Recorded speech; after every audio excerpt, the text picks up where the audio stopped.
I'm here with Kim Greaves from the University of Sunshine Coast, and Kim is giving a presentation today talking about the use of AI in patient recruitment and looking at the ways that this is going to enable patients to take part in clinical trials. So Kim, tell me, how does AI get involved in patient recruitment? I think the main way it does that is with using a dynamic consent platform. So that's where normally with when we do clinical trials, we have to wait for the patient to come in through the door, and then you ask them whether they're willing to participate in a trial, and then you screen them to see whether they meet the inclusion and exclusion criteria. And as you know, that takes ages to get these patients, and it costs a lot of money as well. However, using a dynamic consent platform, this is where it's basically an online or app-based website platform where your consent form is positioned. You have your animation, video if you like. Patients can log on securely, and then they can decide whether they wish to participate in your particular study. And then that is this method is a way of reaching out to larger numbers of patients to see whether they're interested in participating in a clinical trial. Yeah, so this is obviously a new technology. Is it going to be easy to implement this into the hospital system? Easy. I wouldn't say easy. It's not going to be easy, but essentially it's possible, and there is a will to do this, certainly within Queensland Health, I think. So what we would imagine, so we have access to a prototype platform produced by the Australian Genomics Health Alliance, which has 90% of what we require. And the way I see it working is the consent form would be on this with an animation video, allowing us to have access to, or asking patients if we could have access to their general practice data and also their health service data too, and then amalgamating the two. And this will be connected to our GP Smart Referrals program, the IT there, and also the hospital IMR program, which is the hospital-based electronic medical record system. So basically, by a click of a button or a widget or whatever we want to call it, that will then send a signal to the general practice and also to the hospital medical record system, allowing us to extract the data and house it centrally within Queensland Health. And this way you will be able to have primary and secondary care data, which is the goal, all in one place on a large level. We will be able to, you can do it in general practices on tablets, you can do it on tablets within the hospital. We can even MMS the website link or the app link to the patients themselves from the general practices. Wow. Because general practice send out messages all the time. And so I think that's the way forward. Pete, sorry. Yeah, no, so how does this work in relation to the concept of My Health Record? Is that not something similar? So they're different beasts. So My Health Record allows you to have as a doctor to have interaction with the patient. I'm nominated to be allowed to have interaction with the patient. And I can see his record only, and he has to give me permission.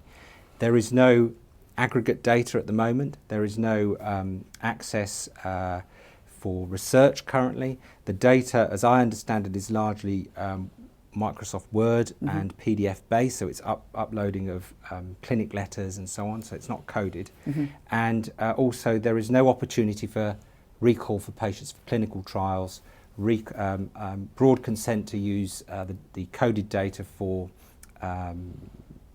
health services analysis, population health research, so it's a different beast entirely.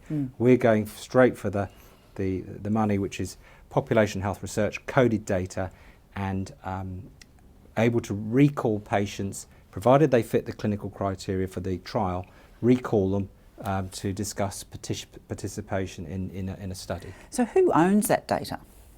The data will be, that's a good question, and no one's really given me a straight answer on it, to be honest. That's right. The patient thinks it's theirs. Yes. Some of them do. Yes. Some patients believe it's Queensland Health, but Queensland Health might just say, well, actually, I'm the custodian. So I think probably ownership is the wrong word.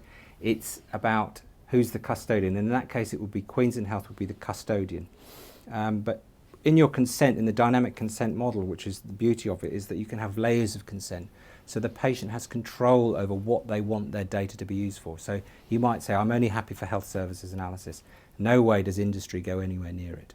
And this is uploaded in real time, so you can go back and change your consent levels, which I think is very important. You can update the patient on what's going on, and my talk today will give some examples of that. So I think it's the way forward in future. So I've heard a number of the research, or read a number of the research articles around PROMs, and the concept that with patient-reported outcomes and the data that sits behind that can help in decision making and help the outcomes, refer patients, back to their specialist, etc. So would this kind of data also be used to then be a reference data to help with decision making? Yes. So I should point out, this is all de-identified aggregate data. So I won't be able to know that person, you can't. But the beauty of this is that you will be able to see, for instance, an example will be who keeps coming to the hospital and using the resources the most. Emergency departments are an example. There are usually a number of the same types of patients that keep coming and use up a disproportionate number of the amount of resources.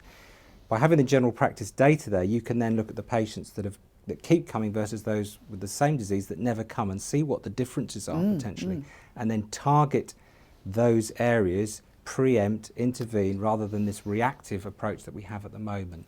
So that's one excellent possibility. The other one is connecting the amalgamated data sets with registry data, which I think will be invaluable. Death registry, cardiac outcomes, cancer, stroke.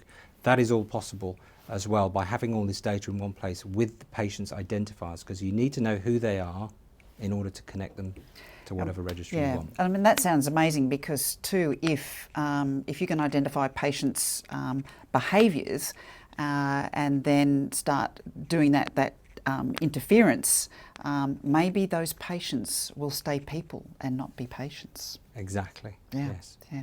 So look, I'm really looking forward to your presentation this afternoon, and I'm really pleased that you're here at the ARCS conference talking to our members and our stakeholders, and really look forward to it. So thank you very much for your time, Kim. Thank you for inviting me. Thank you. Thanks.